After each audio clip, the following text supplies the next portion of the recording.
Kaixo, gaur formularioak nola egiten diren ikasiko dugu. Horretarako gure drivera joango gara, hemen daukagu, eta nola gauza berria den ausakatu eta bilatu non dauden formularioak, hemen. Printzipioz, nik goiko hau ez den normalian markatzen, ez ditut aukera hauek erabiltzen, eta hemen tituloa jarri beharko dugu. Hortarako jakin behar dugu zertarako nahi dugun formularioa. Demagun nahi dugula tutoretzaren lehenengo mailako balorazioak jaso formulario honen bitartez. Orduan titula hori jarriko dugu. Tutoretza balorazioa DBH bat, eta hemen deskribapentxo bat ikaslei laguntzeko. Horrela, hobeto ulertuko dute zer egin behar duten. Oain, hemen dakagulekua lehenengo galdera egiteko, jarriko dugu hemen ze galdera egin edegun, testu bat, nahi bat dugu ere azalpen txiki bat, eta printzipioz hemen ditugu galdera motak. Eta galdera mota asko daude, edo item mota asko daude. Testu bat jarri nahi bat dugu beraiek betetzeko, testu motz bat, edo luzexoagoa, edo test antzeko zerbait aukeran, edo beste gauza desberdinak. Guk kasu hontan nik hau asko erabiltzen dut, kuantitatiboki zerbait neurtu nahi dugunean, eskala, baina, probatzea da, honena. Eskala indezakegu batetik 5era edo 10era. Kasu honetan nik 10era. Eta nahi badugu ere jardezakegu bat zer esan nahi duen, bat gutxi baloratzea dela, hau azalpentxo bat da, laguntzeko ikaslei hau betetzen. Eta jar dezakegu ia galdera hau derrigorrezkoa den edo ez, edo aukeran libre erantzun gabe usteko. Printzipioz nola interesatzen zegoen beraiek betetzea, jarriko dugu derrigorrez bete behar dutela. Eta ok. Horrela joango gea betetzen egin editugun galderak. Beste galdera bat gehitu nahi badugu, batekin ez da nahiko izango, segurazki, lehenengo galdetzen digute ia ze galdera mota egin nahi dugun. Nik jarraituko dut eskalarekin, printzipioz, egin edituelako galdera batzuk mota ontakoak, eta 10 arte, eta gainera guztietan jarriko dut bat dela barkatu gutxi, eta 10 dela asko. Eta ingo ditut galdera horiek derrigorrezkoak eta jarraituko dut betetzen. Ja batzuk bete ditut, hemen dakat lehenengo galdera batetik 10era puntuatzeko, ikasleek bakarrik markatu beharko dute ze nahi duten tokitan. Galdera guztiak inditu derrigorrezkoak ikusten da hor sartxo bat dagoela, eta hori da derrigorrezkoa dela, eta denak egin ditut eskala modukoak ikusten denez.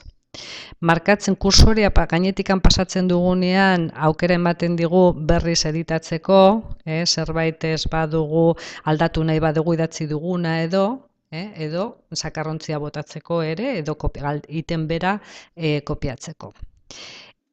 Gainera, aukera ematen digu, hau eskubiko ezkerreko botoiarekin markatuta, sagutxoaren ezkerreko botoiarekin markatuta aldatzeko ordenean. Gorago edo atzerago eramateko utziko dugu zegoen tokian. Eta ikusten dezutenez, galdera guztiak eskala modukoak dira, eta azken honetan berriz, aukeratu dut beste item mota bat beraiek idazteko, haien proposamenak eta idazteko. Goazen orain ikustera nola geldituko den, itxura gustatzen zaigun, ondo, horrela ikusiko dute. Hau izango da, beraiek bete behar dutena, eta gero bidaliko dutena. Eta bete ondoren, non jasoko ditugun erantzunak, goazen atzera, eta ikusiko dugu, non.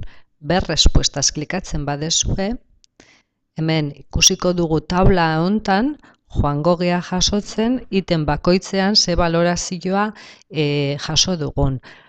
Baina tabla hau baino interesgarriagoa da datu horiek grafika batean agertzea. Eta hortarako hemen izango dugu. Hau bete eta dagoenean, mostrar el resumen de respuestas klikatuz gero, grafikoki ikusiko ditugu emaitza guztiak, eta hau benetan gozada bada. Bueno, orain formulariora bueltatuko gara, falta zaigulako gauzatxo bat. Enviar formulario. Ze aukerak ditugu formulario bat bialtzeko. Alde batetik, dakaguna da formularioa partekatzeko esteka bat. Baita ere eskatu dezakegu URL motza. Hau klikatuz gero emango digute motza demagun nahi degula kopiatu Word batean ikaslei pasatzeko edo. Beste aukera bat da korreos bialtzea.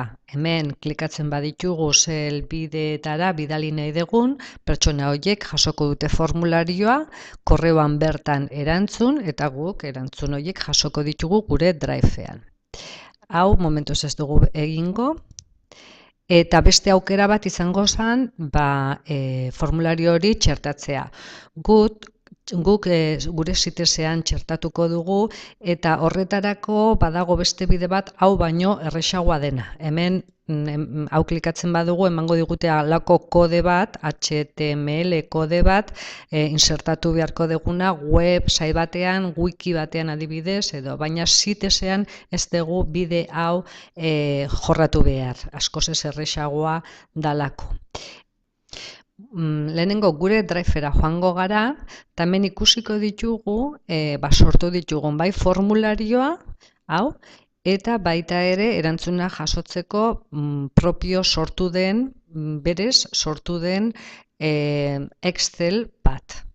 Taula hau, lehen ikusi dugun taula hori, erantzuna jasotzeko taula hori, berez sortu da, hau egin orain gure sitesera, hemen lehengo mailan horri hontan nahi dugu txertatu, hau editatzeko, bakizue, eta hemen kursorea dugula, hemen nahi dugu txertatu gure formularioa, goazen insertar horretara, drivera joango gea, eta driveen formularioak aukeratuko ditugu. Hemen agertuko zaizkigu gure formularioak, hau da, egin dugun azkena, aukeratuko dugu.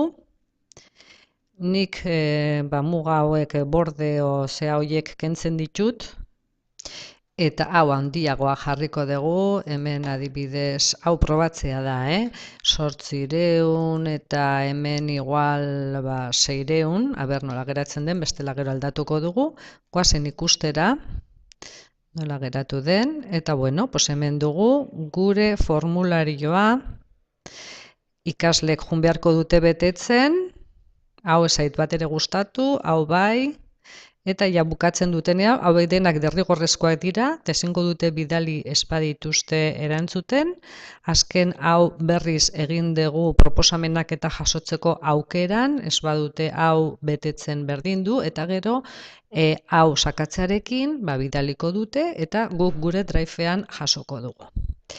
Bueno, hau da dena. Gero arte.